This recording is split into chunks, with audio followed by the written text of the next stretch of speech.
Si vous voulez savoir qui c'est les Spee Kids Swing Band.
On reprend.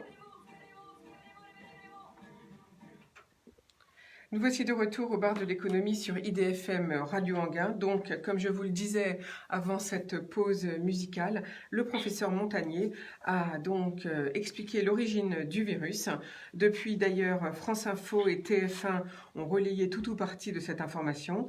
La thèse du professeur Montagnier qui indique que le virus serait une création humaine en implémentant un petit peu de VIH dedans, eh bien, est soutenue par les Américains et puis aussi par l'Indian Institute of Technology d'un New Delhi qui évoquait une similarité étrange et qui a peu de chances d'être fortuite. Alors, on parle donc de fuite d'un laboratoire classifié P4. Donc, alors là, pas tout à fait, non. Le laboratoire P4 est un labo de très haute sécurité en recherche, en virologie, pour l'étude de virus inconnus pour lesquels on n'a pas de vaccin. Effectivement, c'est comme un peu un bunker et ils sont habillés d'ailleurs comme des cosmonautes. Mais ce n'est pas de celui-là dont on parle d'une filiale, d'une dépendance, si je puis dire, qui est située effectivement à Wuhan, là où une zone industrielle de 100 entreprises françaises sont également installées. Il est donc réputé, ce laboratoire, sur la chauve-souris. D'ailleurs, le laboratoire P4 dont il dépend a été conçu par la France et financé également en partie par les Américains. Mais c'est de son extension, donc située à 100 mètres du labo initial, près du marché du Wuhan, sur lequel le doute sur sa fiabilité s'installe dès le début de la mise en fonction. Selon le Washington Post, en janvier 2018, des membres de l'ambassade américaine visitent les locaux et alertent le gouvernement américain sur l'insuffisance des mesures de sécurité prises dans un lieu où l'on étudie les coronavirus issus de chauves-souris. Autre déconvenu, la coopération franco-chinoise espérée entre le P4 Jean Mérieux ICERM de Lyon-Bron et celui de Wuhan ne démarrera jamais vraiment, comme l'a indiqué d'ailleurs France Info. Alain Mérieux lui-même l'avait confirmé à la cellule d'investigation de Radio France. On peut dire sans dévoiler un secret d'État que depuis 2016, il n'y a pas eu de réunion du comité franco-chinois sur les maladies infectieuses, reconnaît-il, contrairement aux promesses initiales. Les Chinois travaillent donc sans regard extérieur des chercheurs français. Alors on va demander à notre premier invité du jour, c'est Jean-Claude Durousseau, notre expert santé, ce qu'il en pense. Bonjour Jean-Claude. Alors, que pensez-vous donc de cette déclaration? Que dit la communauté scientifique de ces déclarations du professeur Montagnier? Écoutez, moi ce que je vois de la communauté scientifique, c'est qu'il faut être extrêmement prudent par rapport à ce que dit le professeur Montagnier, même si c'est un prix Nobel, même si ses travaux sur le sida sont unanimement reconnus. Dans cette épidémie, en fait, il il faut faire preuve de beaucoup d'humilité. On apprend tous les jours, on a dit des choses et puis on a dit le contraire quelques jours après. Et il y a beaucoup de fake news qui circulent. Alors des fake news qui sont véhiculées par les Américains qui accusent les Chinois, mais des fake news aussi qui sont véhiculées par les Chinois qui accusent les Américains. Alors honnêtement, sans preuve tangible, c'est compliqué d'affirmer des choses. Et il y a autant de cette polémique qui va s'installer autour du professeur Montagnier. Elle me rappelle la polémique qui s'est installée autour du professeur Raoult. C'est pas vraiment scientifique. Il y avait les pour et les anti. Et là, je pense que pour Montagnier, ce sera pareil. Il y aura les pour et les anti. Donc, il faut attendre d'avoir des preuves. Voilà, il faut attendre d'avoir des preuves. Et je pense que tout au long de cette épidémie, s'il y a bien une leçon à tirer, c'est qu'il faut être un peu patient avec la science et qu'on en apprend tous les jours et qu'il faut attendre. Il faut apprendre à attendre. Voilà. Merci beaucoup Jean-Claude Rousseau. Restez avec nous puisqu'on traite des questions que posent donc les auditeurs. Alors, autre question. Quand s'est-il vraiment déclaré? Eh bien, c'est fin décembre 2019. Le professeur Xi Zhengli a identifié ce nouveau coronavirus à partir d'échantillons prélevés sur 5 malades des hôpitaux municipaux de Wuhan. Le 3 janvier, le séquençage complet de son génome commence dans un autre laboratoire, le P3 de la Clinique centrale de santé publique de Shanghai, qui le partagera ensuite avec d'autres pays. Dans le même temps, le P4 de Wuhan travaille sur un singe cobaye infecté dans le but d'obtenir un sérum. Selon France Info, officiellement le P4 aurait fermé le 23 janvier lorsque le confinement est prononcé à Wuhan, mais selon plusieurs sources françaises et chinoises contactées par la cellule d'investigation de Radio France, à la mi-mars, un essai de vaccin a eu lieu en partenariat avec une société de biotechnologie chinoise. Autre question que vous posez, c'est comment a-t-on retrouvé ce virus dans la nature? D'après France Info, un virus a d'abord été inoculé à des singes avant d'être inactivé puis injecté à des personnes volontaires de l'Institut dont dépend le laboratoire, a confirmé le docteur Zhao Yang qui co-dirigeait l'hôpital de Zhongnan de Wuhan. Je cite: il y a des médecins qui participent. Je sais qu'il y a eu une première série d'un petit nombre et une deuxième série d'essais en cours sur un nombre relativement important. Est-ce que ça aussi vous en avez entendu parler, Jean-Claude Durousseau? Oui, alors on en a entendu parler, bien évidemment. La thèse de la communauté scientifique, c'est pas tout à fait celle-là. C'est que, comme dans la plupart des épidémies, en fait, il y a un réservoir naturel des virus qui est la chauve-souris. D'ailleurs, on s'intéresse beaucoup au système immunitaire de la chauve-souris parce que c'est un réservoir de virus et elle a un système immunitaire fantastique. Et c'est cette chauve-souris qui, en général, est le vecteur de la maladie et qui l'a transmis, là, en l'occurrence, au pangolin qu'on retrouve sur les marchés vivants de Chine. Alors, entre ces deux thèses, là encore une fois, je vais vous faire la même réponse. Moi, j'ai pas la science infuse, je sais pas ce qui est vrai. Je me fais le porte-parole de la communauté scientifique pour vous dire quelle est l'autre thèse. Qui a raison? On le saura. Et en tout cas, c'est sûr que vu l'ampleur de la crise tant sanitaire qu'économique qui a été déclenchée par ce virus, si il y a eu une mauvaise manipulation d'un laboratoire chinois, ça se saura d'une manière éclatante et on demandera des comptes à la Chine. Mais là, pour l'instant, on est plus dans le domaine de la polémique que de preuves, encore une fois. Merci beaucoup pour cet éclairage, Jean-Claude Durousseau. Je rappelle que vous êtes président des entretiens médicaux d'Anguin et notre expert santé au bar de l'économie. Alors, autre question que vous vous posez, combien de variantes a ce virus? Alors, selon une étude menée par les chercheurs de l'université de Cambridge sur le Covid-19 en circulation dans le monde, les mutations du virus auraient donné naissance à 3 types distincts, A, B et C, et 8 variantes. Le type A concerne le virus d'origine qui serait transmis via les animaux. Il viendrait des pangolins et aurait transité par les chauves-souris avant d'atteindre les humains. C'est le plus proche du coronavirus découvert chez les chauves-souris. Un grand nombre de virus A a été découvert chez des patients américains et australiens ayant vécu ou en provenance de Wuhan, avec même une version du type A modifié. Le type B, lui, est une première variation qui aurait été observée en Europe, notamment au Royaume-Uni dès les fêtes de fin d'année. Les scientifiques estiment que la France, le Royaume-Uni, l'Allemagne, la Belgique, la Suisse et les Pays-Bas sont essentiellement affectés par cette souche de virus, d'après les analyses d'échantillons récoltés lors des opérations de dépistage.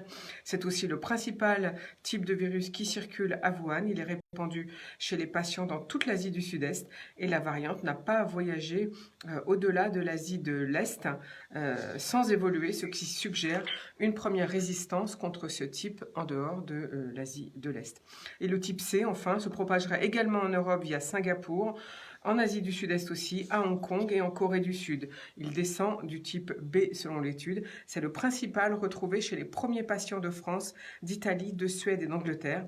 Et il est totalement absent de l'étude de l'échantillonnage chinois. L'étude montre aussi que l'une des premières introductions du virus en Italie source la première allemande documentée le 27 janvier et une autre voie d'infection précoce italienne serait liée à un cluster de cas à Singapour. Donc comme je vous le disais, au moins 8 souches du virus sont actuellement étudiées par les chercheurs du monde entier et d'après eux bien sûr, et ça on le sait, il est normal qu'un virus mute. Vous êtes d'accord avec nous, Jean-Claude Durousseau? Alors voilà, bon, un virus ça mute et un virus ça voyage. Hein, ça c'est la base du virus. Il mute, il voyage. Alors il y a des virus qui mutent pas, mais bon, globalement, un virus il s'adapte, il veut vivre. Je crois que ce qui est intéressant maintenant, c'est qu'on commence à comprendre ce qu'on appelle la physiopathologie du virus, c'est-à-dire comment le virus s'attaque à notre corps. Et ça, au début de l'épidémie, on ne l'a pas compris. Donc si vous avez une minute, je peux vous dire quelque chose là-dessus, parce que ça c'est intéressant. Je vous en prie, vous êtes là pour ça. Alors, on a compris, il faut comprendre que le transport de l'oxygène dans le corps se fait par l'hémoglobine. C'est-à-dire que le sang passe dans les poumons, il se charge d'oxygène, il amène l'oxygène aux organes et il recrache le CO2 quand il repasse dans les poumons. On a vu que le virus cassait cette réaction. En fait, cette réaction se fait parce qu'il y a un petit ion de fer dans l'hémoglobine et le virus casse l'attache entre l'hémoglobine et l'ion de fer, ce qui a pour deux conséquences. La première conséquence, c'est que l'oxygénation du corps ne se fait plus correctement. Les poumons peuvent continuer à fonctionner, mais l'oxygène ne parvient pas correctement au corps. La deuxième conséquence, c'est que ces petits ions de fer qui sont libérés dans les poumons créent de l'inflammation et en fait, c'est cette inflammation ensuite qui débouche aussi sur des infections. Donc pour se résumer, il y a 3 temps dans la maladie.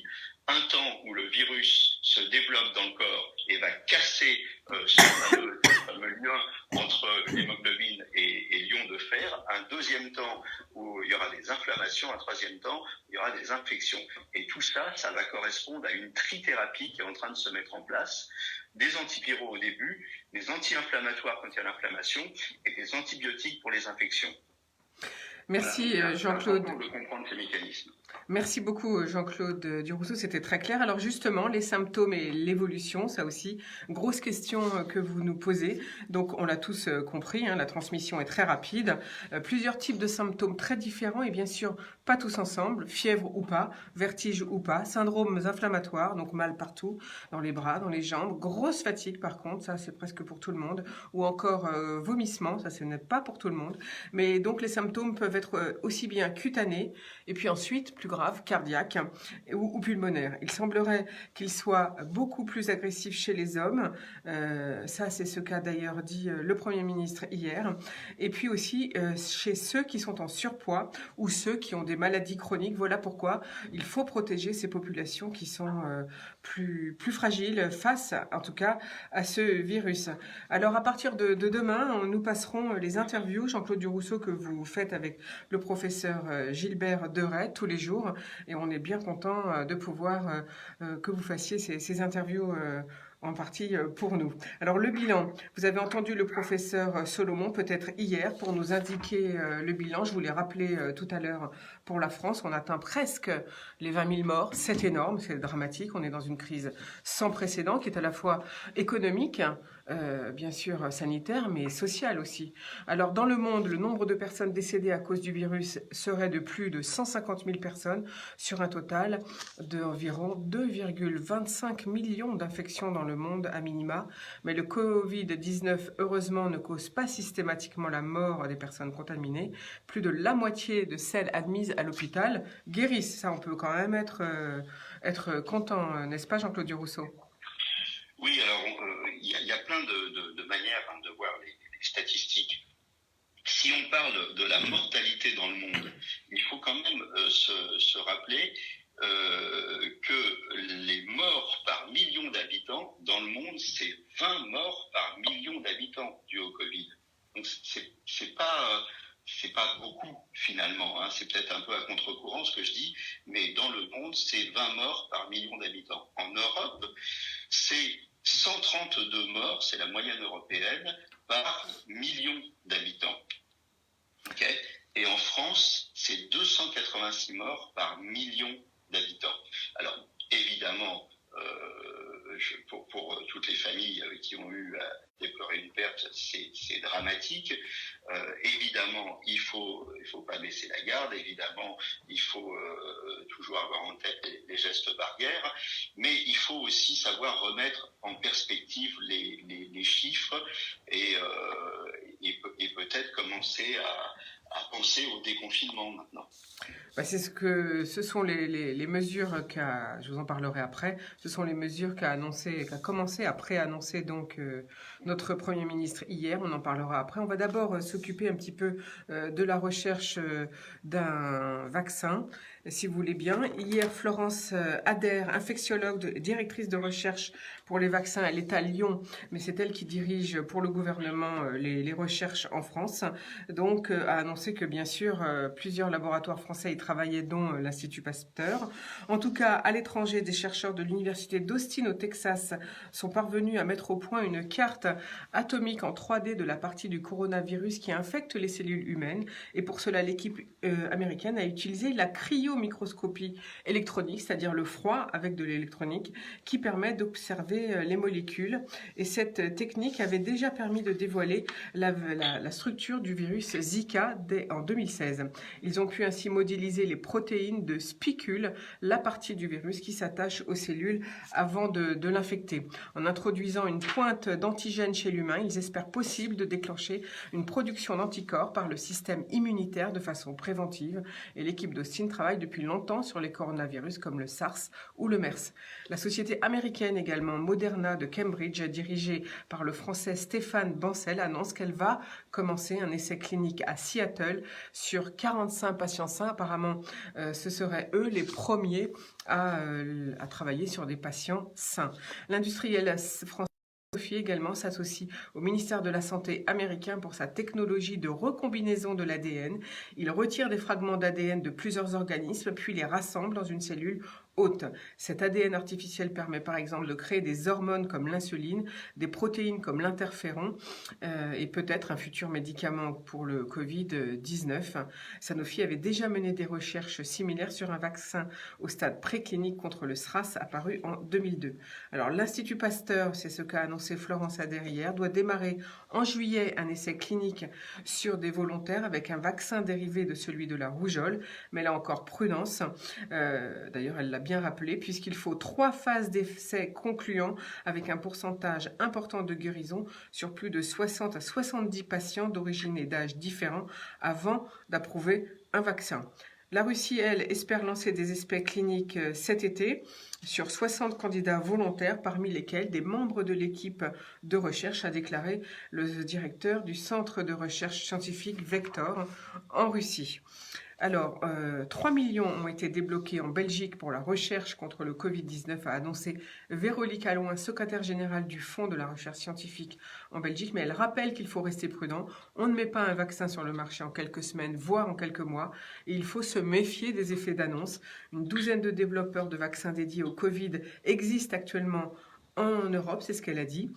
Et puis enfin, en Chine, l'industriel Gilead et les autorités chinoises auraient du mal à recruter des patients éligibles pour tester cette molécule. L'étude porterait sur au moins 700 patients infectés, mais pour le moment, seuls 200 ont pu être intégrés à l'étude, car pour pouvoir participer, les patients sévères doivent souffrir de la maladie depuis plus de 12 jours et ne pas avoir pris d'autres traitements dans les 30 derniers jours. Or, beaucoup de patients ont commencé à se soigner chez eux. En tout cas, les compagnies pharmaceutiques d'État de Chine donc, ont accéléré leur production de chloroquine, cet antipaludique qu'utilise bien sûr le professeur Raoult, ça vous êtes tous au courant, puisqu'il traite à base d'hydroxychloroquine pour les cas graves associés éventuellement à de l'azithromycine et du zinc, n'est-ce pas Jean-Claude Durousseau? Oui, oui, absolument. Ça, c'est le protocole du professeur Raoult. Il faut rappeler que c'est pas le seul protocole qui fait partie en ce moment de l'étude Discovery, puisqu'on teste beaucoup de choses. Et notamment, on teste aussi le remdesivir. En France, on a beaucoup parlé de la chloroquine. Aux États-Unis, on parle beaucoup du remdesivir, qui apparemment a de bons résultats aussi. Mais là, encore une fois, il faut attendre la fin des études pour voir ce qui marche pas. Et puis, il y a quelque chose qui est très important aussi, c'est de voir à quel moment on l'utilise. Quand je vous parlais tout à l'heure de 3 temps dans la maladie, les antiviraux en premier, les anti-inflammatoires en second et les antibiotiques une fois qu'il y a l'infection. On comprend bien, par exemple, que ça sert à rien d'utiliser les anti-inflammatoires avant qu'il y ait une inflammation, que ça sert à rien d'utiliser les antibiotiques avant qu'il y ait une infection. Et de la même manière, on peut se poser la question du timing de la chloroquine. La chloroquine, elle est sans doute très utile au début pour limiter l'ascension de la charge virale. Quand quelqu'un est en réa, on peut se poser la question de l'utilité de la chloroquine. Donc, il y a le timing du moment auquel on utilise le bon traitement au bon moment dans la maladie. Ça, c'est important. Vous avez parlé des vaccins. Les vaccins, c'est pour après. Il y a une étape qui peut être un peu plus rapide. C'est tous les travaux qui se font en ce moment sur les plasmas. Parce que là, le plasma, c'est un traitement, c'est véritablement, et il y a des expériences en ce moment, enfin, il y a des études qui sont menées sur les plasmas. Donc, on prend des plasmas de personnes qui ont été contaminées, et avec ces plasmas qu'on va recombiner ensemble, on va traiter, on va essayer de soigner des personnes gravement atteintes. Donc ça, c'est un espoir qui est peut-être à plus court terme que les vaccins. Il faut en parler, c'est important. Et d'autant que c'est très important parce que, en plus, j'ai un appel à faire. Tous ceux qui veulent bien donner leur plasma, justement, leur sang, il faut contacter les centres du sang parce qu'ils ont besoin de notre sang, justement, pour aider la recherche. Merci en tout cas, Jean-Claude Durousseau, d'avoir été avec nous ce matin. Et puis, on vous retrouve dès demain pour 5 minutes sur le Covid, comme tous les jours à partir de demain. Merci beaucoup et très bonne journée à vous. Merci, au revoir. Alors, on continue, bien sûr. Donc, je poursuis avec ce qu'a déclaré Véronique Alloin, secrétaire générale du Fonds de la recherche en Belgique. Quoi qu'il en soit, il faudra tester l'efficacité du virus sur l'animal puis sur l'homme, soit à minima 18 à 24 mois pour un vaccin au cas où le Covid devienne un virus saisonnier, puisque c'est ce qui nous fait peur à tous. Et d'ailleurs, c'est ce qu'a rappelé hier la directrice de recherche pour la France, Florence Ader. On ne sait pas si on peut attraper ce virus plusieurs fois. On ne sait donc pas si, quand on a la maladie, on est immunisé ou pas. Donc ça, il faut attendre que la recherche travaille. Voilà, c'était un petit peu ce spécial Covid de point d'une demi-heure que je voulais faire avec vous ce matin, car vous nous avez posé beaucoup de questions. En tout cas, sur la conférence d'hier, en conclusion, tout ce qui est économique, je vous en reparle bien sûr demain, car nous serons avec Bernard Cohen-Haddad, le président de la CPME. Mais pour ce qui est du sociétal, en tout cas, ce qu'a dit le Premier ministre, c'est qu'il n'y aura pas de stigmatisation de la personne, de la population âgée. Ce sera l'affaire de chacun. On aura tous un choix à faire. Mais vous aurez compris, par contre, un déconfinement très progressif, dont les mesures seront annoncées dans 15 jours, même pour l'école, ça il l'a bien dit. Il y a des régions où il n'y a pas de malades du Covid, donc là ces écoles, je pense, vont pouvoir réouvrir. Par contre, l'école doit elle aussi se modifier et réfléchir à comment elle va accueillir les élèves. Il a parlé hier de pourquoi pas une semaine sur deux, espacer, éviter que les enfants soient trop proches les uns les autres. Donc il faut attendre une quinzaine de jours. En tout cas, à compter d'aujourd'hui, les EHPAD, les établissements accueillant des personnes handicapées pourront reprendre les visites familiales, a annoncé Olivier Véran hier, le ministre de la Santé, dans des conditions extrêmement limitées, sans contact physique, mais avec un contact visuel, d'autant que 45% des EHPAD, je cite, ont signalé au moins un cas de Covid positif sur le territoire. Voilà, on n'a plus qu'à souhaiter une excellente recherche à tous les scientifiques du monde pour que ça avance très vite. Et nous, on va faire une nouvelle pause musicale et je vous retrouve pour d'autres infos dans quelques minutes.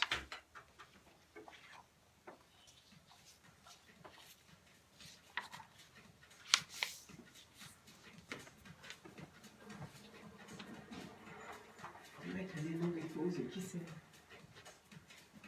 Après, il faut passer les gens connus. D'accord.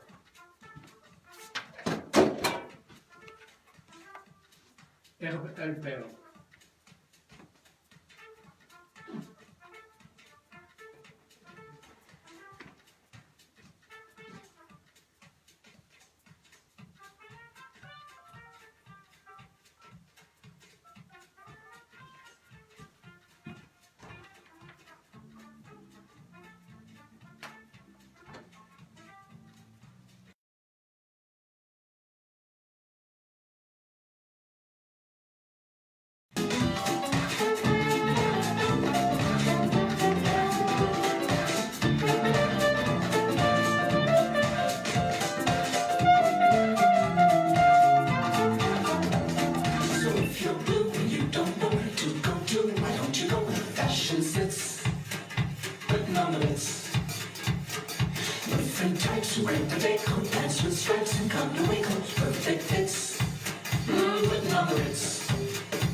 That's where each and every little bell goes.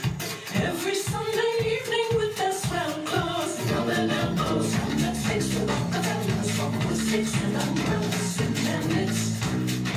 But none of it's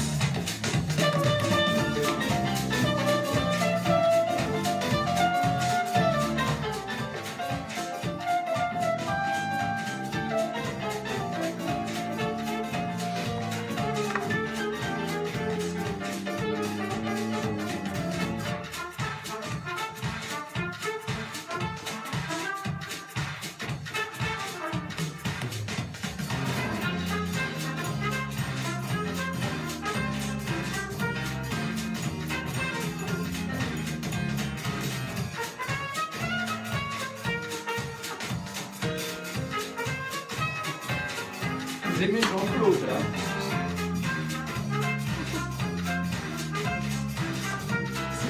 C'est ça?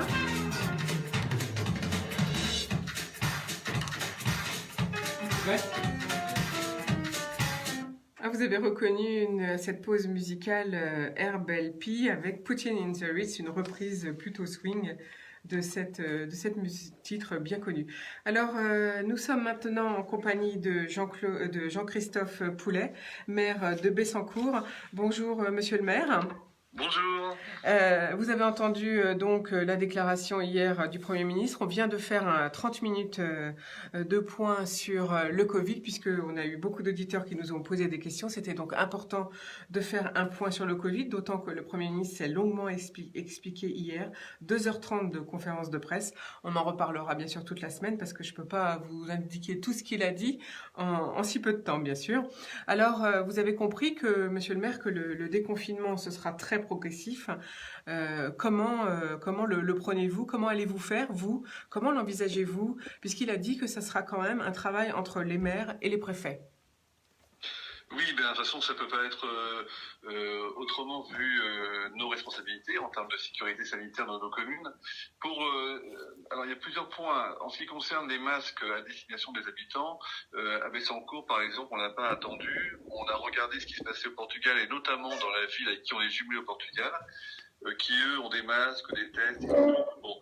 Et donc on a trouvé des masques assez rapidement aux normes, lavables un grand nombre de fois, etc. et tout, fabriqués par des entreprises textiles du nord du Portugal. Donc on en a commandé une partie, et puis l'autre partie on va le commander en France, parce que nous on va faire des pays de France, mais il fallait encore que la filière s'organise pour qu'on ait des masques à tous les habitants, mais sans prendre d'arrêté d'obligation de masque dans la commune de Bessancourt. Enfin, je me suis organisé pour que tous les Bessancourtois puissent avoir un masque le 11 mai au moment du déconfinement, notamment pour prendre les transports en commun, se rendre au boulot, et puis pour les personnes plus vulnérables. Donc ça, c'est un point pour lequel on a dû anticiper les communes, parce que les orientations de l'État ont un peu tardé. Donc maintenant, il y a des orientations de l'État qui sont un peu plus définies. On parle même de remboursement de ces commandes de masques en partie par l'État. Bah, tant mieux. Voilà, tant mieux. Mais ça a mis un petit peu de temps à s'organiser, on va dire. Voilà. Ensuite, pour l'école, on est un peu plus, encore dans l'attente. Il faut vraiment qu'on fixe un cadre extrêmement sécurisant pour les enfants, les professionnels et les parents. Et dans ce cadre-là, les pédagogues trouveront matière à faire de la pédagogie innovante en petits groupes ou de façon individualisée. Là, il nous faut des orientations assez fortes parce que, par exemple, si on ouvre l'école, il faut qu'on ait du personnel d'entretien toute la journée pour les infecter à faire à mesure. Enfin, il y a vraiment une grosse partie mise en œuvre. À Bessancourt, dans d'autres communes, nous, on a une des écoles qui est ouverte pour accueillir des enfants, des personnels soignants. Oui, comme dans toutes les communes d'ailleurs. Voilà. Et donc, il faut sans doute s'inspirer de ce qui s'y passe en ce moment. C'est-à-dire qu'il y a des mesures de protection qui sont assez fortes, c'est en tout petits groupes. Il y a des personnels d'entretien toute la journée pour désinfecter. Il y a des process nouveaux pour la restauration scolaire. Donc, il faut peut-être s'inspirer de ça, de ce qui s'est passé actuellement, pour voir comment on réouvre les écoles. Mais à mon avis, ce sera forcément qu'en tout petits groupes, très progressivement, et puis en regardant de près ce qui se passe. Moi, ce qui m'inquiète aussi, c'est le manque de tests, parce que quand on regarde dans d'autres communes, notamment la commune, nous, avec qui on est jumelés au Portugal, ils ont pu tester très rapidement les EHPAD, ils ont pu tester des salariés, ils ont pu tester des gens. Enfin, la politique de test, qui est un peu en retard en France, fait que le déconfinement reste un peu dans le flou, parce que il y a 3 points importants. Il y a les masques pour tout le monde, il y a, une politique sur les tests, et puis troisièmement, après, le rappel, mais on fait déjà, sur les gestes barrières et la distanciation sociale. Voilà. Ces 3 conditions-là vont ensemble. Voilà. Ces trois sujets vont ensemble. D'ailleurs, le Premier ministre l'a bien rappelé hier. Et c'est toute cette réflexion autour de la disponibilité de masques et de tests qui va faire l'avancée de notre déconfinement. Et donc, le gouvernement se donne 15 jours pour réfléchir et pour faire activer l'arrivée de masques. D'ailleurs, dans mes infos du jour, c'est l'info suivante. C'est un appel, et je vais le refaire d'ailleurs presque tous les jours cette semaine. C'est un appel à la mobilisation des couturières et livreurs valdoisiens qui est lancé. Si vous êtes adroit de vos mains, eh bien rejoignez le collectif Des Blouses pour l'hôpital sur le site blues au pluriel pour l'hôpital toutattaché.com. Chaque bénévole reçoit un kit de fabrication. Les tissus sont prédécoupés, fils et élastiques, par un livreur qui lui aussi est bénévole. Un tutoriel et des conseils pratiques de couturières professionnelles sont disponibles sur le site internet du collectif. 2050 premières blouses ont été distribuées ce 10 avril dans les hôpitaux du Val d'Oise. 2400 nouveaux kits de fabrication sont déjà en cours de distribution, mais ils ont besoin de main-d'œuvre. Donc, que vous soyez homme ou femme, eh bien, rejoignez-les pour les aider à fabriquer à la fois des blouses et des masques. Et d'ailleurs, le département du Val d'Oise soutient cette opération. Je rappelle, Des Blouses pour l'hôpital tout attaché. Alors, c'est blouses pour l'hôpital tout attaché, mais blouses au pluriel.com. Marie-Christine Cavecchi, présidente du département du Val d'Oise, a décidé de soutenir cette opération en allouant immédiatement 20 000 € à l'association Lisa Forever, qui est en charge, elle, des kits de fabrication pour fabriquer ces blouses. Voilà, donc il y a déjà 600 bénévoles qui ont rejoint, mais plus on sera nombreux, et mieux ce sera. Je pense que vous êtes d'accord, monsieur le maire. Oui, mais il y a plein d'initiatives comme ça qui se font de solidarité qui sont très intéressantes.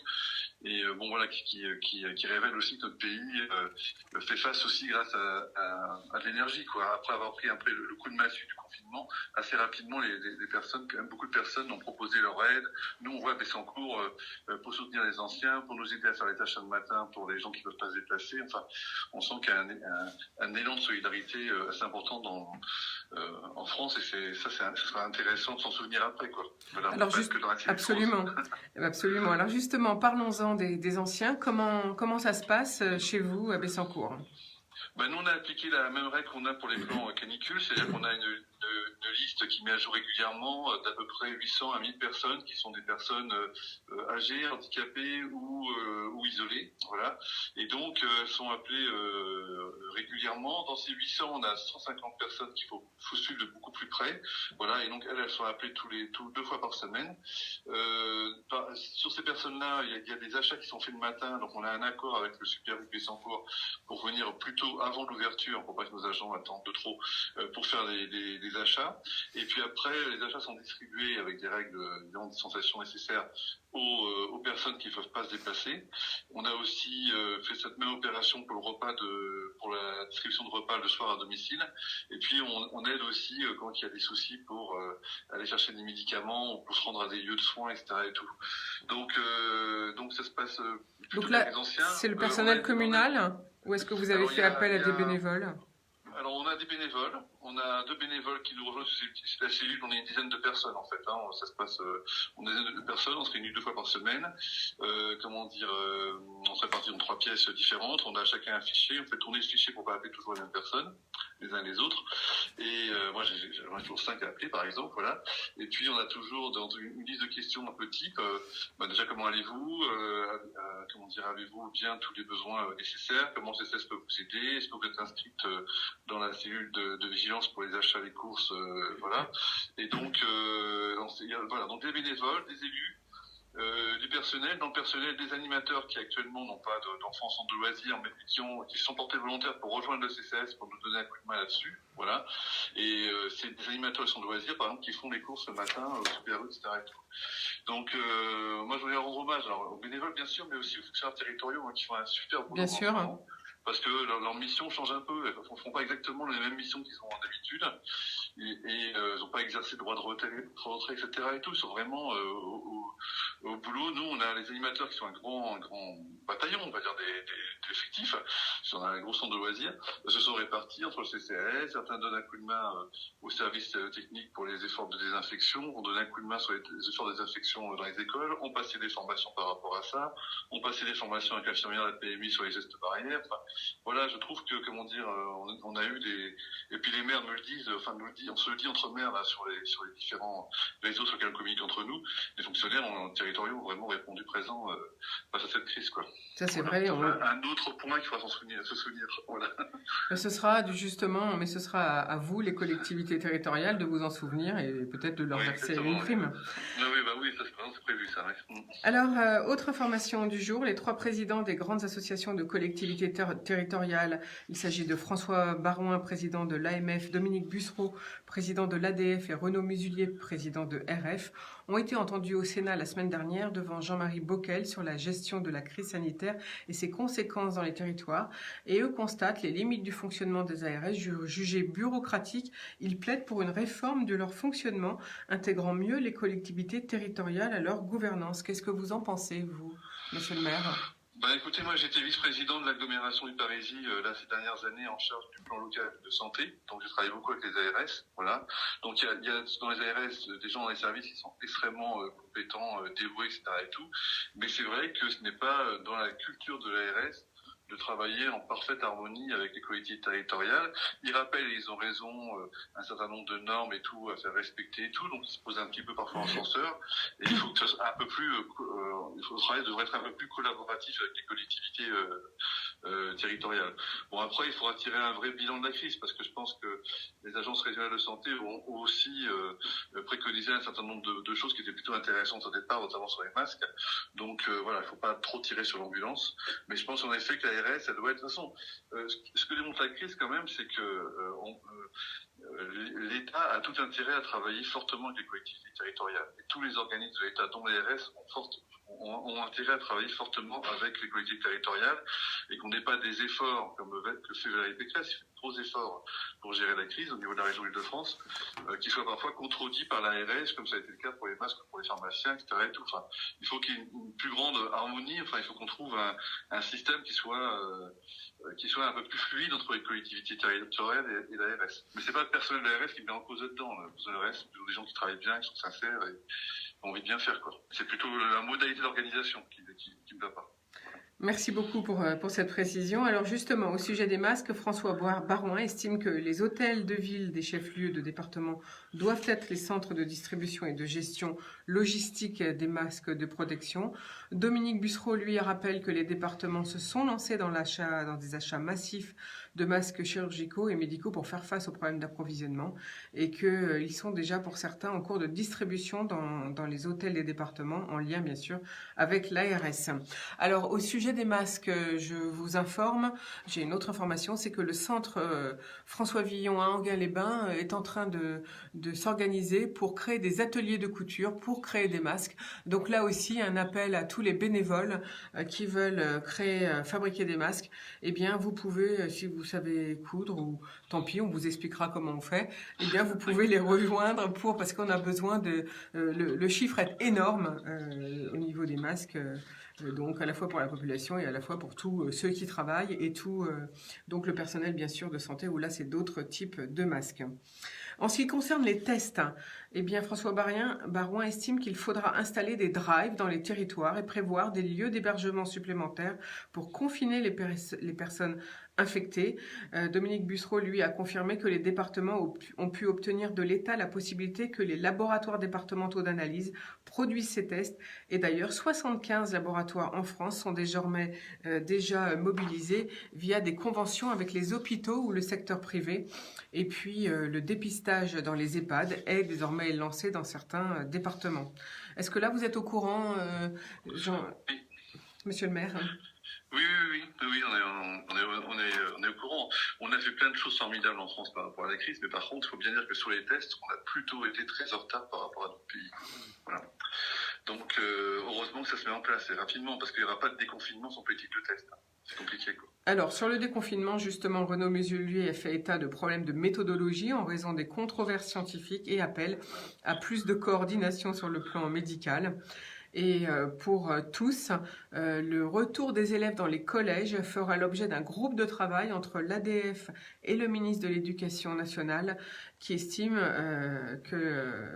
c'est donc Renaud Muselier qui estime que la réouverture des collèges nécessitera une coordination avec les collectivités et notamment avec les régions compétentes en matière de transport, parce qu'il y a aussi le problème du transport scolaire dans beaucoup de régions.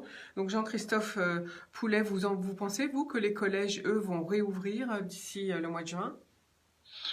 Bon, moi, ça me paraît très étonnant, ou alors il faudrait que ce soit vraiment par petits groupes pour des collégiens qui ont peut-être du mal à suivre avec les modes de scolarité actuels pour pouvoir réattribuer une égalité scolaire entre les collégiens, mais il faut vraiment que ce soit en tout petits groupes. C'est pas possible que ça rouvre en classe entière.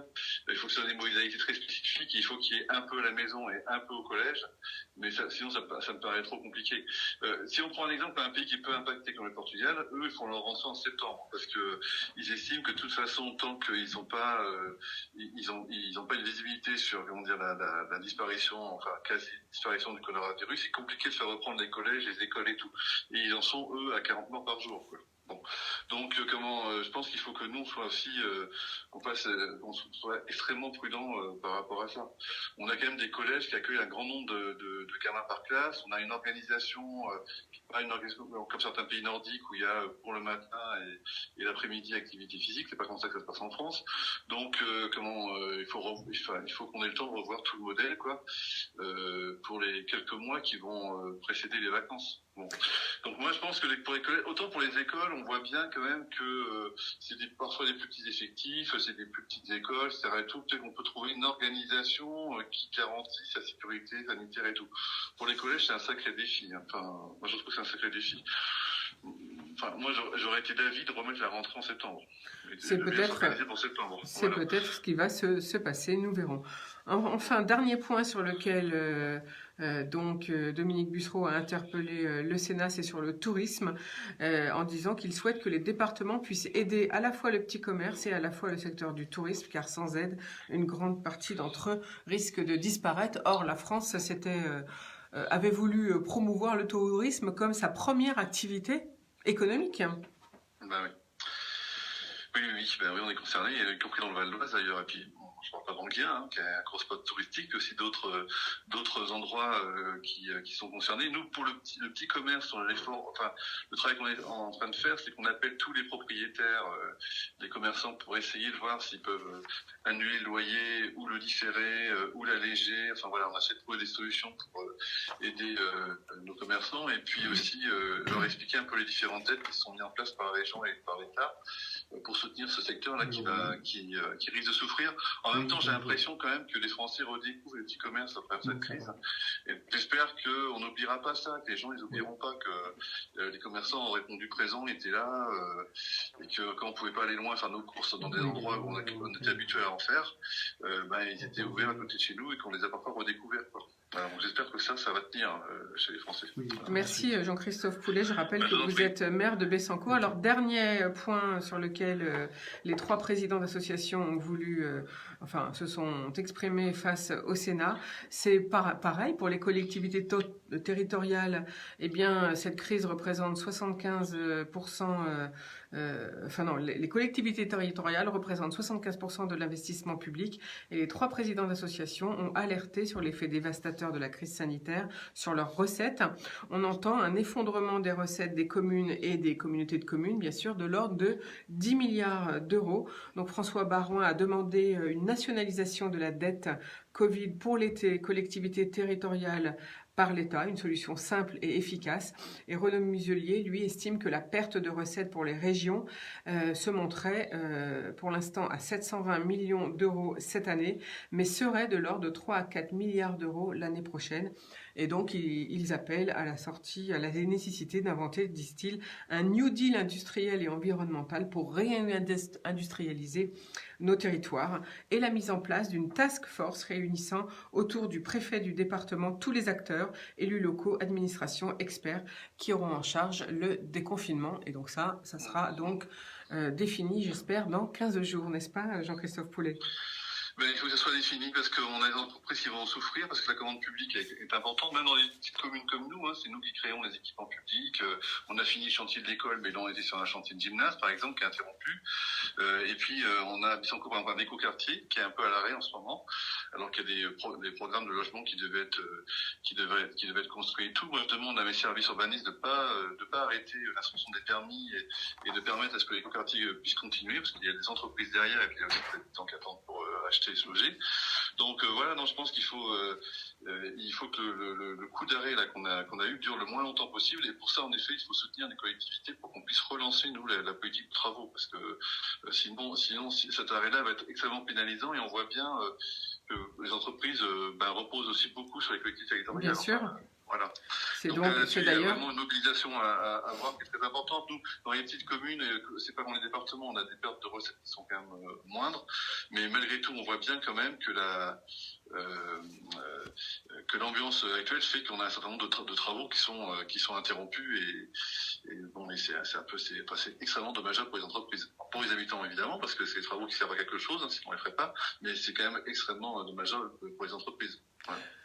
Alors, merci beaucoup Jean-Christophe Poulet. Je rappelle que vous êtes maire de Bessancourt. Alors, autre information, c'est la Commission des affaires économiques du Sénat qui a interpellé la semaine dernière le gouvernement sur, bien sûr, le volet économique à propos du plan d'urgence, car ils ont relevé plusieurs failles dans les mesures d'application au soutien économique. Et la présidente de la commission, c'est Sophie Primas, qui demande à ce que la période de référence pour le calcul de la baisse d'activité pour le fonds de solidarité ne soit plus le mois de mars, mais une moyenne mensuelle du chiffre d'affaires sur les 12 derniers mois.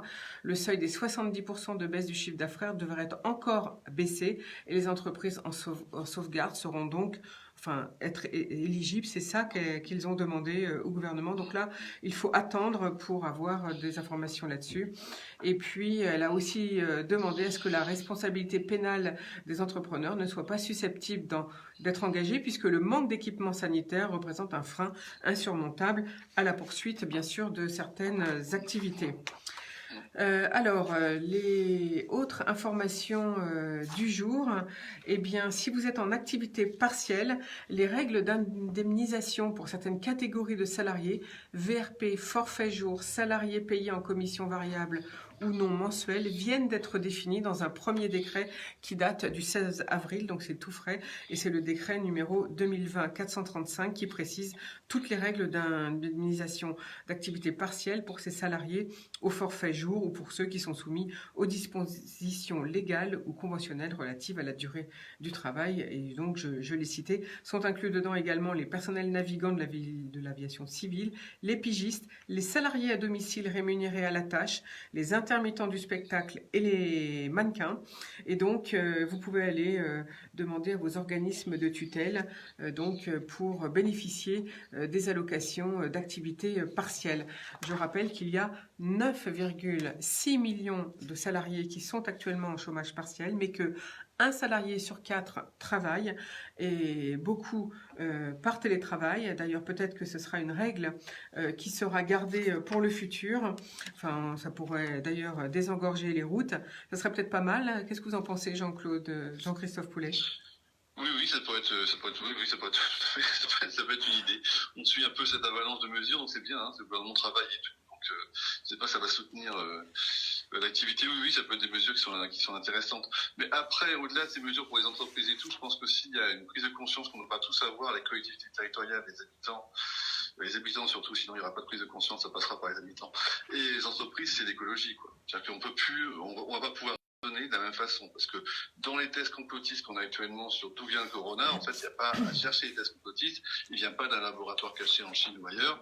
Le corona naît de notre rapport à la nature, qui est complètement déstructuré, de notre rapport fou aux animaux, de notre rapport fou au transport, voilà. Et c'est ça Donc vous ne croyez pas à la thèse écologique. Non. À la thèse du professeur Montagnier. Non, pas du tout. Non, c'est un problème. C'est notre rapport à la nature, le rapport aux animaux, notre rapport désastreux qu'on a par rapport au respect de l'environnement. Et c'est là-dessus qu'il faut qu'on retravaille. Sinon, il y aura d'autres catastrophes, notamment climatiques, qui surviendront. Et donc, on n'a pas simplement s'y préparer. Il faut surtout prévenir ces catastrophes-là et changer notre relation à l'écologie, à l'environnement, etc. Et tout. Et je pense que les habitants sont pas dupes de cette histoire. En tout cas, j'espère qu'ils sont pas dupes. Voilà. Alors parlons un petit peu des entrepreneurs pour finir nos actualités, si vous voulez bien, Jean-Christophe Poulet. Je rappelle que vous êtes maire de Bessancourt. Sophie Primas, donc la présidente de la commission économique, a également interpellé le gouvernement sur les aides aux entrepreneurs, car la commission estime que, parfois, les demandes faites auprès des établissements bancaires et les accords des prêts sont hétérogènes, parfois excessifs, en tout cas pour les demandes de garantie, c'est-à-dire les visites médicales, la caution personnelle, les documents impossibles à élaborer. Donc elle demande la mise en place d'un médiateur national du crédit, comme lors de la crise de 2008, parce que je rappelle que les gérants majoritaires des entreprises ne peuvent pas bénéficier du fonds de solidarité. Si vous voulez avoir un prêt, ce sera sur vos deniers personnels, même si les taux sont effectivement extrêmement bas. Et enfin, la Commission juge primordial un sursaut européen. Elle dit qu'il y a des outils non encore actionnés pour soutenir notamment les filières agricoles face au risque de surproduction. Et ça, on l'a bien entendu au niveau du lait la semaine dernière. Et ça, c'est dramatique. Le lait, les huîtres, tout et tout. Enfin voilà, on a toute une production comme ça qui est excédentaire. Et l'Europe, pour le moment, est quand même la grande absente de l'histoire, quoi. Et notamment, elle a des compétences fortes en termes économiques et sur le milieu agricole. Et on attend, en effet, on est beaucoup à attendre, je pense, dans les politiques, des mesures fortes de l'Europe sur ces plans-là. C'est pas la peine d'avoir créé des politiques agricoles communes pour pas avoir de décisions fortes actuellement. Et on les attend, quoi. Et donc, en effet, la Commission a raison de souligner que l'Europe est relativement absente et que les leviers qui sont habituellement, dans le cadre d'autres crises économiques, activés sur le plan agricole ne le sont pas actuellement. Merci beaucoup en tout cas d'avoir été avec nous, Jean-Christophe Poulet, pour commenter ces informations. Qu'est-ce qu'on peut dire en conclusion pour vous et pour la ville de Bessancourt? Est-ce qu'il y a un appel éventuellement à faire?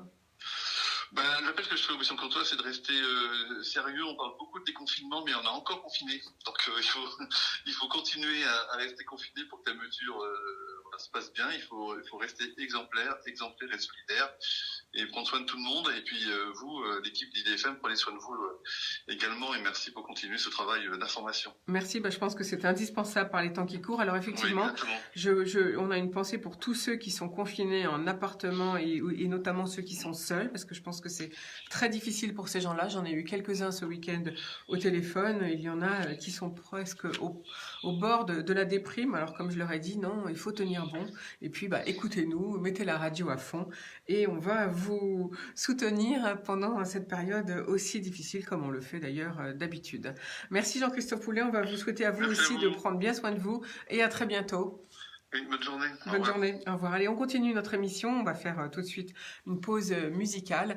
Et puis, notre dernier invité du jour, eh bien, c'est Thierry Loriot de l'école IESF. Là, on a un appel à faire pour tous les jeunes étudiants. Mais avant, une nouvelle pause musicale sur IDFM Radio Anguin au bar de l'économie.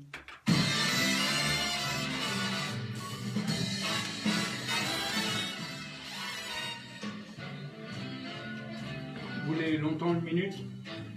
Quelques secondes. Je vais appeler mon... I don't know if it's cloudy or bright, 'cause I only have life for you, dear. The moon may be high, but I can't see a thing in the sky, 'cause I only have life for you. I don't know if we're in a garden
Trente secondes.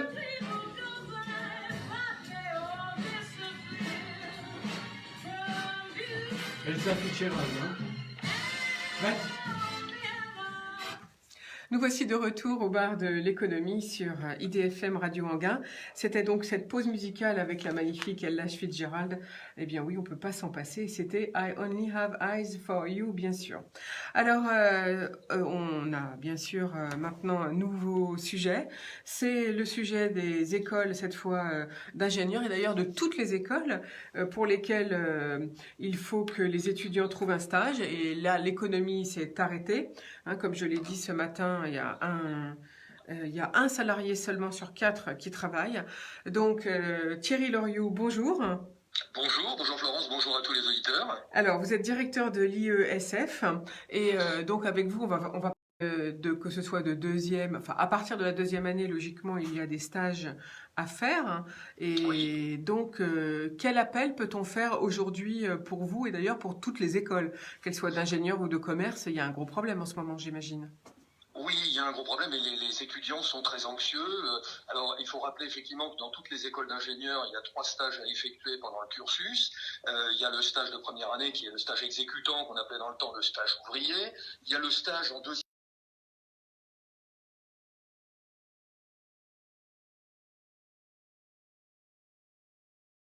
d'études qui bien souvent constitue un tremplin vers l'emploi, et puisqu'il y a à peu près 60% des étudiants qui sont engagés dans les entreprises d'accueil à l'issue de ce stage de 6 mois. Les étudiants de troisième année ont démarré leur stage pour la plupart en février ou en mars, ce qui fait que lorsque le confinement a démarré au 17 mars, ils étaient déjà en poste. Et c'est, je crois, le cas général pour toutes les écoles d'ingénieurs. Ce n'est pas une spécificité de l'EIDD, donc école d'ingénieurs de Nididro, que je représente aujourd'hui. J'en profite pour saluer et pour remercier les entreprises qui ont fait preuve de résilience, de robustesse et d'agilité, en particulier les grands groupes, puisque nous travaillons avec Safran, Thales, MBDA, SAP, Capgemini, Sopra Steria, comme de nombreuses écoles d'ingénieurs. Et en fait, il a juste fallu mettre au point un avenant à la convention de stage qui est signée au départ entre l'entreprise et l'école, de manière à bien fixer les modalités du télétravail, le reporting, les comptes rendus, les points à faire régulièrement, etc. Puisque, bien entendu, on s'en doute, tous les élèves ingénieurs ont été directement placés en télétravail dans toutes ces entreprises d'accueil. Donc pour les grands groupes, c'est bien sûr beaucoup plus facile. Alors peut-être vous pouvez, avant qu'on reparle des autres entreprises, peut-être nous rappeler un peu ce qu'on étudie à l'IESF. Alors, à l'EIDD, pardon, on étudie effectivement, nous avons 4 filières. Nous avons le génie physique, évidemment, où les étudiants vont être spécialistes en électronique, en traitement du signal. Nous avons une filière matériaux et nanotechnologie qui est plus une filière, je dirais, d'options chimiques. Nous avons une filière qui a un grand succès, qui est informatique et système embarqué, où là, les élèves, lorsqu'ils sortent en 5e année, sont directement happés et aspirés par le marché du travail. Et puis, prémonitoire peut-être, nous avons il y a 2 ans créé une dernière filière qui s'appelle génie biologique, dans lequel il s'agit de mixer, de marier les spécificités, les connaissances et compétences de l'informatique aux sciences du vivant. Donc tout ce qui concerne les bases de données, l'application de l'informatique au médical. Et effectivement actuellement c'est un sujet brûlant. Donc voilà les 4 filières. On recrute à Bac+2 des gens qui en général sortent des classes prépa, certains IUT, certaines licences, et donc nous avons actuellement des promotions qui font 100 élèves. Donc, je rappelle que le nom de l'école, c'est l'école d'ingénieurs Denis Diderot, c'est bien ça que ça veut dire, hein, et donc qui existe depuis une vingtaine d'années pratiquement.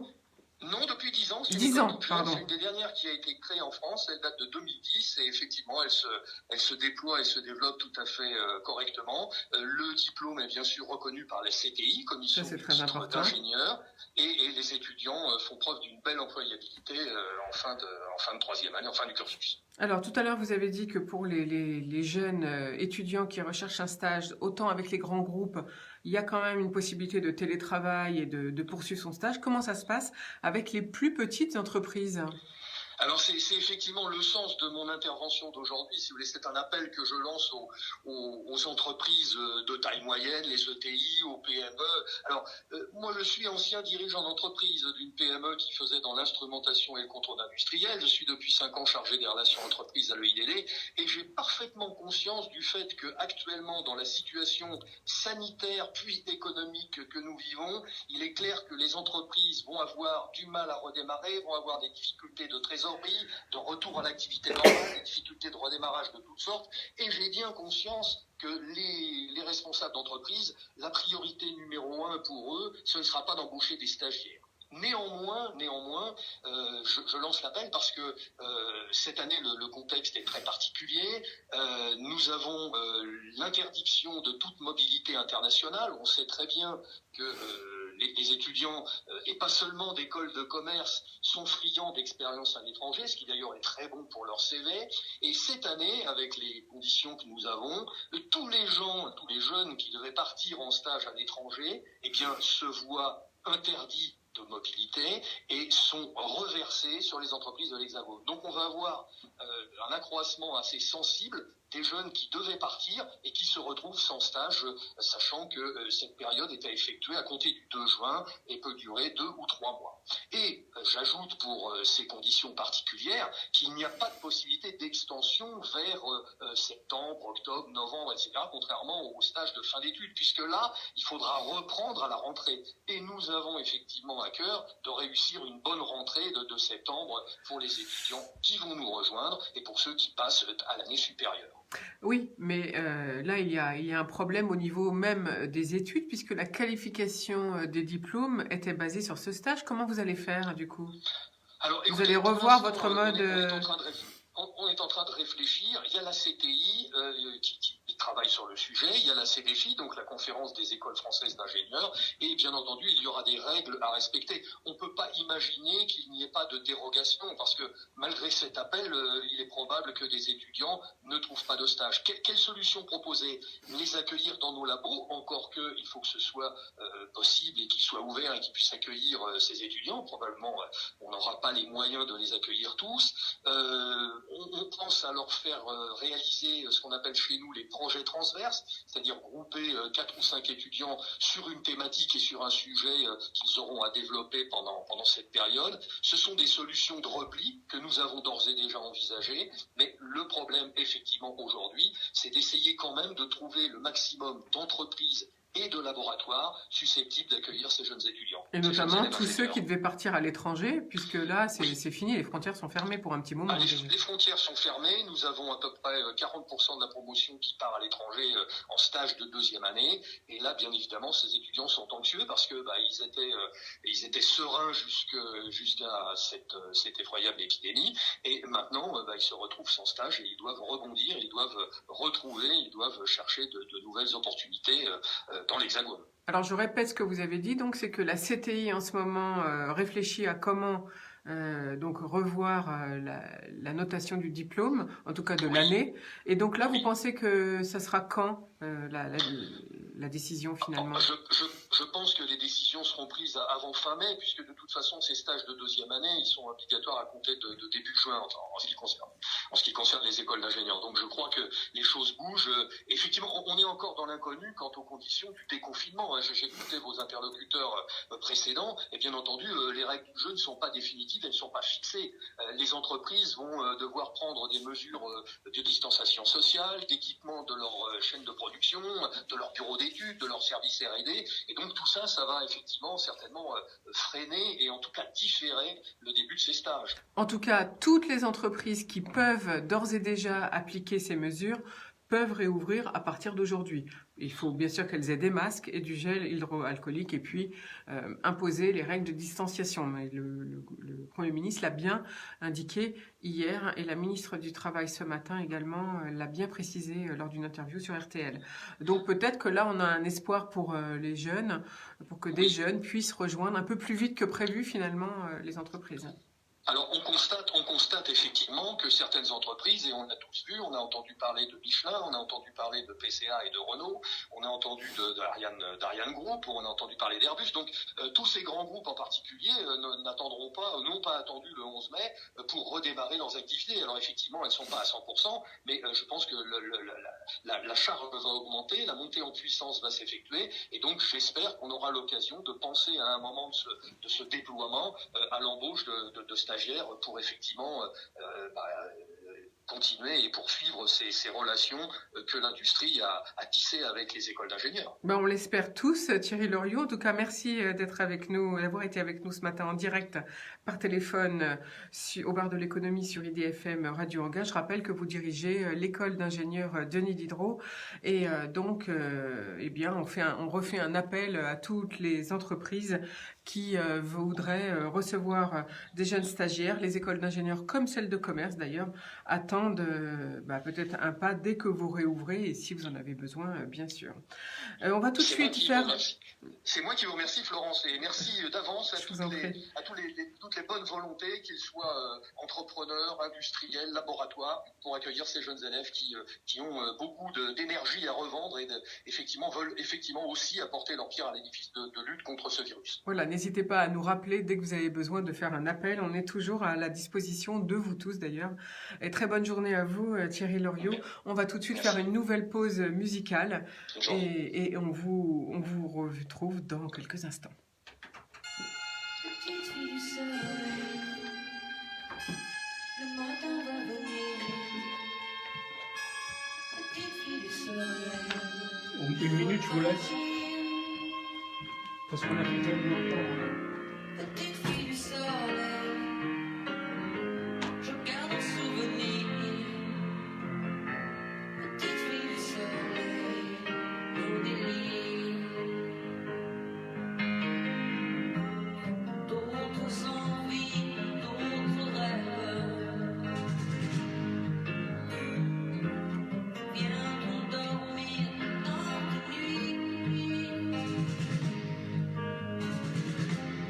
Déjà le jour se lève, comment te dire que tout est fini? Tout est fini. Petite fille du soleil, le matin n'attend pas. Petite fille du soleil, non, ne pleure pas. Petite fille du soleil, surtout ne m'en veux pas. Petite fille du soleil, oublie-moi. D'autres désirs, d'autres fièvres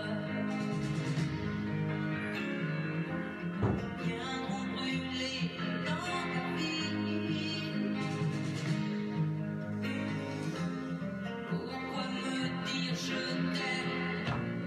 Demain je serai loin d'ici, bien loin Je vous d'ici. donne la parole. Petite fille du soleil, le matin va venir. Je mets une autre musique après. Petite fille du soleil, je dois partir. Il nous reste une minute avant la fin de la journée. Petite fille du soleil, je garde un souvenir. Petite fille du soleil, le délire. Je vous donne la parole. On peut se parler ou pas là? Ah non, on va y aller là. Ah ok, très bien. Ok. Nous voici de retour au bar de l'économie sur IDFM. Et donc maintenant, eh bien, c'est l'heure de la lecture. Vous savez que depuis que nous avons repris l'antenne, eh bien, pour tous ceux qui ne peuvent pas lire, hein, qui sont seuls, eh bien, on vous fait 5 minutes à peu près de lecture par jour. Et aujourd'hui, eh bien, je suis avec Samira Chakaf Andalousie, qui va nous lire un extrait du livre de La cerise sur le gâteau d'Aurélie Valogne. C'est édité en livre de poche. Bonjour Samira, comment s'est passé le week-end? Bonjour Florence, bah, écoutez très bien, vous avez vu le temps qu'il fait. Bah oui, Magnifique, donc on va pas se plaindre. on va pas se plaindre. Profiter. Alors, pourquoi ce choix de livre? Donc, je rappelle que vous êtes au téléphone, donc attention de ne pas mettre votre doigt sur le micro, parce que sinon on vous entendra pas. Vous m'entendez bien là? Là, ça va très bien. Pourquoi ce choix de livre? En plus, c'est joli comme nom, La cerise sur le gâteau. C'est ça, bah alors qui dit confinement ne dit pas forcément enfermement. L'histoire dont je vais vous parler, La cerise sur le gâteau, c'est une comédie irrésistible qui est plutôt inspirante et qui nous rappelle qu'il n'est jamais trop tard pour revenir à l'essentiel. Ah, En bah, fait, c'est c'est... une saga familiale pleine d'humour. Et Aurélie Valogne, en fait, s'amuse toujours à croquer la famille contemporaine avec humour et émotion. Ces romans que vous connaissez certainement, comme Mémé dans les orties ou En voiture Simone, sont plutôt sont devenus des véritables phénomènes populaires. Ils ont conquis le cœur de millions de lecteurs. Et ici, en fait, elle nous parle de Bernard et Brigitte. Alors, la vie est mal faite, puisqu'à 35 ans, on n'a pas le temps. Et on n'a le temps de rien. Et à C'est 65 vrai, on ans, court on a partout. du temps. Voilà. Et à 65, on en a, mais encore faut-il savoir quoi en faire. Alors ici, dans cette histoire, Bernard et Brigitte, ils en savent quelque chose, puisqu'elle a cessé de travailler. Donc elle profite de sa liberté retrouvée, elle s'investit dans son rôle de grand-mère, c'est le bonheur total, jusqu'au drame, la retraite de son mari. Ah. Parce que pour lui, troquer ses costumes contre ses pantoufles, hors de question. Alors on ajoute à ça les enfants au bord de la crise de nerfs, les petits-enfants infatigables, les voisins insupportables. Alors c'est vraiment une comédie irrésistible et inspirante. Et je Donc vous c'est invite un à livre voir. drôle, on veut bien un livre drôle, ça fait du bien surtout par les temps qui Exactement. courent. Parce que le confinement, c'est quand même pas marrant. Et il y en a encore au moins pour 15 jours pour la plupart d'entre nous. Voilà. On Comme vous une écoute. autruche, Bernard avait toujours brillé par sa technique d'évitement. Il suffisait que l'on ait besoin de lui pour qu'il soit par monts et par vaux à se dérober tout en pensant que son entourage ne le voyait pas. Il dégotait immanquablement une excuse professionnelle de dernière minute pour échapper aux obligations familiales. Plus encore, lorsque l'on mentionnait des mots comme maladie, funérailles ou enfant à garder. Son épouse Brigitte jonglait avec les contraintes comme ses casseroles, dans lesquelles elle préparait toujours une multitude de plats différents pour satisfaire ses convives. Elle parvenait à contenter ses engagements d'enseignante et ses priorités parentales avec une aisance déconcertante. Comme ce jour-là, quand sa belle-fille Alice, qui venait de perdre soudainement sa mère, lui demanda au pied levé de prendre soin de sa petite dernière, elle y alla. En plus de son chagrin, Alice devait porter le poids des responsabilités. Un enterrement organisé, en banlieue bordelaise près de chez Brigitte et Bernard, mais loin de son domicile parisien, un mari en déplacement à faire revenir d'urgence, et aucune autre famille pour la soutenir, puisqu'elle n'avait jamais connu son père, ni eu de frère ni de sœur. Lorsqu'elle entra chez sa grand-mère, la petite Charlotte était encore toute levée dans les bras d'Alice, qui eut bien du mal à lui faire lâcher prise. Allez, bisous ma chérie, je file. Merci pour tout Brigitte, vous êtes vraiment un ange. Soyez sages tous les deux, pas de bonbons ni d'écran, recommanda la jeune mère, en inspirant profondément pour se donner du courage face à la journée éprouvante qui l'attendait. À l'arrière du véhicule, son deuxième enfant, Paul, 6 ans, dormait du sommeil du juste. Le petit garçon, devant la tristesse de sa maman, tenait absolument à rester à ses côtés pour saluer Mémé une dernière fois. Brigitte déposa une bise tendre sur la joue de son petit-fils assoupi avant d'enlacer sa belle-fille. Bonne route Alice, ne t'inquiète de rien, on sera sage avec Charlotte. N'hésite pas si je peux faire quoi que ce soit d'autre. La petite Charlotte, des trémolos dans la voix, semblait inconsolable.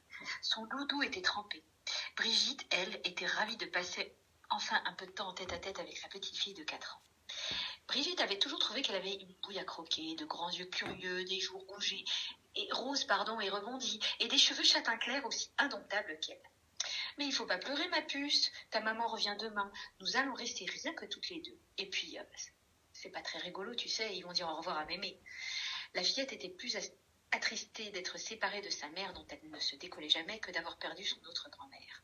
Cela faisait 5 minutes que les larmes coulaient, et comme pour les plaisanteries, la vie avait appris à Brigitte que les plus courtes étaient les meilleures. Il leur fallait une diversion, et vite. Viens, on va boire un bol de chocolat chaud et je vais te préparer une tartine spéciale, ta préférée, continua-t-elle. La spéciale? C'est la tartine double, avec le beurre et la confiture partout, même dans les trous? Questionna Charlotte, subitement très intéressée. Oui, confirma Brigitte, avec la confiture qu'on a faite ensemble l'année dernière. D'accord, je veux bien, mais il est où papy? Interrogea Charlotte en scrutant chaque coin de la maison. Tu sais bien, il est au travail, rappela la grand-mère. Encore? Il est jamais là, remarqua la fillette. Ce à quoi Brigitte se retint d'ajouter, à qui veux-tu? Avec un sourire fripon, la grand-mère chuchota. Oui, mais quand le chat n'est pas là, les souris dansent. La suite à lire dans La cerise sur le gâteau d'Aurélie Balogne. Merci beaucoup Samira Chakaf Andalousie d'avoir été présente ce matin pour cette lecture du jour. Donc un livre à se procurer en livre de poche si j'ai bien compris. Et c'est donc La cerise sur le gâteau d'Aurélie Valogne. Et je vous dis bien à mercredi Samira. À mercredi. Très bonne journée. Au revoir. Alors on va donc continuer notre émission tout de suite. Et je vous propose, avant de finir par une jolie musique, je vous rappelle d'ailleurs que côté musique tout à l'heure, notre pause c'était un hommage de nouveau à Christophe avec Petite fille du soleil. Et donc je vais vous proposer comme recette, c'est la pleine saison des asperges, des asperges à l'anis. Et c'est une recette du chef Jacques Chibois.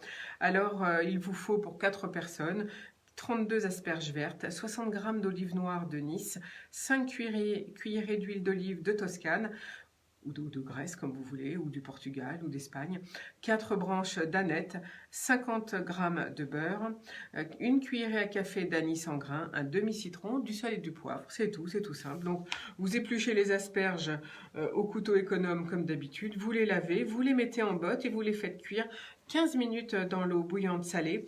Pendant ce temps, vous préparez votre sauce, c'est tout simple. Dans une casserole, vous mettez 15 centilitres d'eau, les 50 g de beurre, la cuillère à café d'anis en grains, 50 cuillères à soupe d'huile d'olive, sel, poivre, comme selon votre goût. Vous montez à ébullition en fouettant pendant 1 minute. Et puis ensuite, vous ajoutez un filet de jus de citron et les olives. Et puis vous rectifiez l'assaisonnement si ça ne vous plaît pas. Et c'est tout. Vous égouttez vos asperges, vous les posez sur un plat, parsemez les danettes et vous les servez tièdes avec cette sauce. Voilà, et ben je vais vous souhaiter une bonne cuisine avec ça. Et puis quand même, faut faire travailler nos agriculteurs et commander à vos commerçants préférés tous ces bons produits que la France produit. Et on est riche, donc il faut faire travailler nos maraîchers. Je suis sûre que dans vos communes, tout le monde a dû mettre des affiches avec les noms et les téléphones de tous vos commerçants préférés. En tout cas, moi, je vais vous souhaiter une bonne journée. Et pour vous souhaiter une bonne journée, on va se quitter sur Sydney Bechet avec Si tu vois ma mère. Et je vous retrouve dès demain en espérant que toute la technique au studio fonctionne pour qu'on puisse vous passer les enregistrements que j'aurais pu, ou les interviews que j'aurais pu faire par téléphone à l'avance. Donc, bonne journée à tous. Ciao, ciao, je vous embrasse et profitez bien du soleil.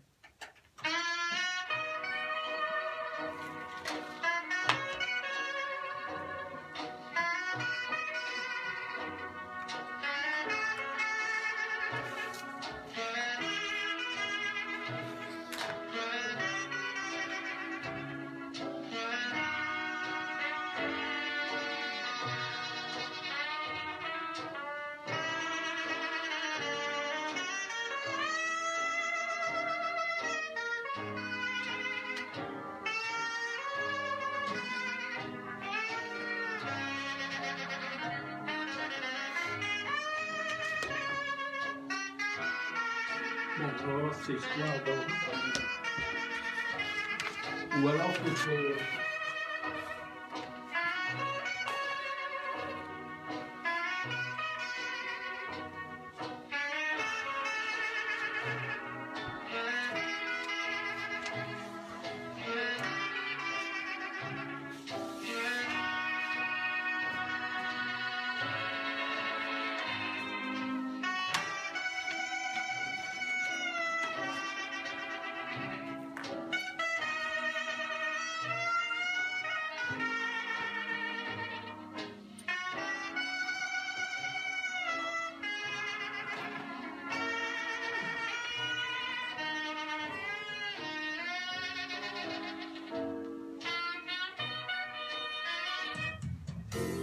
Et voilà, à demain, très bonne journée.